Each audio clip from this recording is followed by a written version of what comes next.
Well, in fact, when I see my daughter at school, she's already learning a lot of the things that I have to teach people today, but people tend to forget about it.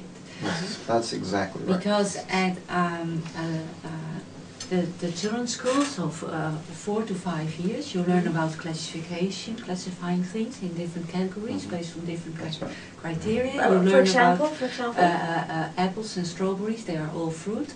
Yes, yes, yes. Well, and then now she's learning about the, well, in Dutch it's named the do-woorden and the Zachwoorden. So it is already in our education.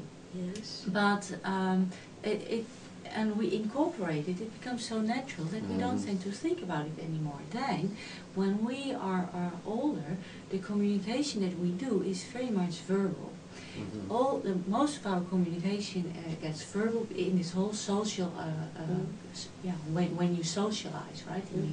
When you are the age of 20, what is most important is socializing, talking with your friends. So all communication becomes verbal. Then when you get older and you want to engineer something, you forgot about how to be very precise in defining your categories, because now you're not communicating verbally anymore, but you are communicating on paper or, well, in some electronic way, and then you need to be much more precise in your the usage of your vocabulary than in verbal communication. So it is already in our education system, but we tend to forget about it. And maybe in high school we should pay more attention to that, I don't know. But we should just remind people that if you communicate on paper, you need to be more precise about your terminology and your definitions.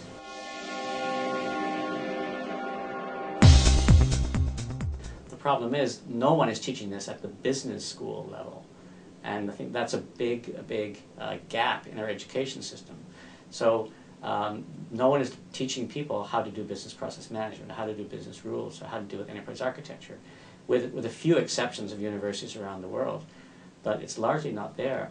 And our existing managers certainly were not taught that in the management schools. So therefore they don't even have the awareness of the issues, in my opinion. So. And I do agree that people don't know what they know, and they also don't know what they don't know, and so this becomes a very big issue. That first of all the awareness, then the understanding, then the application of these ideas is something we're wrestling with, because the people who are in those areas don't know.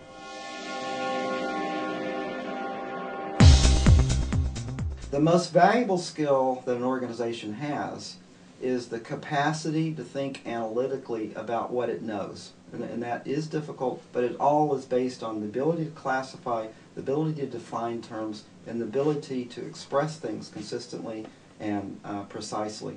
And this is a skill. When you find it in the organization, you want to reward it, you want to encourage it, and you want to try to disseminate it further across the organization, because the clearer you are about basic communication, the more effective everything is essentially going to be, whether it's business process, whether it is the products and services that you give to customers, whether it's your interactions with other coworkers, whether it's the retention of knowledge to pass on to new workers. And that in itself is a very important issue, because people are changing jobs and positions and responsibility. And if you can't communicate in business terms, accurate business terms, what it is that you know, it is very difficult for people to come up to speed and be productive in a reasonable amount of time. I guess all of that is to say that the most fundamental problem that organizations are having today, and they don't really even realize it, is fundamental communication.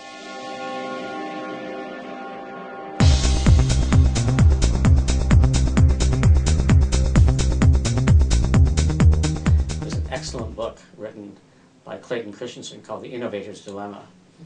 And what Christensen looked at was all successful new innovations, new products, new services, new things to market, almost invariably were brought to market by new companies, new people, as opposed to existing organizations. And he cites many examples of, for example, how IBM missed the mini computer, how digital missed the PC, those organizations missed the handheld because they got so caught up in their existing products they adopted the behavior of the very organizations they left to create these new organizations once they got big enough. So a good example of that would have been, today we see everybody running around with smartphones. The real first smartphone that really came out was something from Apple called the Newton. Even though Apple was very innovative before that, once they got to the Newton at that point in time, it was such a small percentage of their business, even though it was much bigger than the Apple II when it came out, that they crushed it and took it out of the market, only for other people to make it successful. So that's a real challenge of how do we take away the rigor mortis that sets in to organizations after they've been young and vibrant and very flexible early in their lives. So, and it's been shown over and over and over again that those people are in those organizations, but the very structures and processes that organizations put in place are so tight and so hard, and it's so hard to get approval for budgets for things that the processes there have not supported innovation. So I think their concern is a valid concern. However, one of the things that Clayton Christensen found is the organizations who did not succumb to those issues were the ones that actually spawned innovation in a way where they basically took it, they protected it, they moved it somewhere else, they did not subject it to the same organizational constraints. Or great examples like 3M. 3M basically, in their corporate objectives, have a target that says we expect 35% of our income to come from products less than 5 years old. So we cannot rely upon Post-it notes forever. So they're always pushing, and the measurement system goes that way, and they give money for ideas that may not go to anything. So I think that the processes don't have to constrain it. It's really the choice of the rules you put against those processes and how you measure the people against them that becomes the constraint. Well, this is the answer that I would give, is that existing IT methodologies are about building systems. And sometimes those systems can be highly creative in terms of human interactions and dialogues and reporting and what have you. But that's not business innovation, except for those companies who produce software. And so business innovation requires techniques that are more business-based, business-oriented, and creative in that respect. So I like to say, I don't know if Roger would agree with this, but I'd like to say that the business rules approach, maybe business process, but business rules approach is really the first approach that did not come out of IT as an industry innovation, but rather came into being because there was a group of practitioners seeing that existing technologies, existing techniques, existing IT methodologies were not solving the problems that needed to be solved.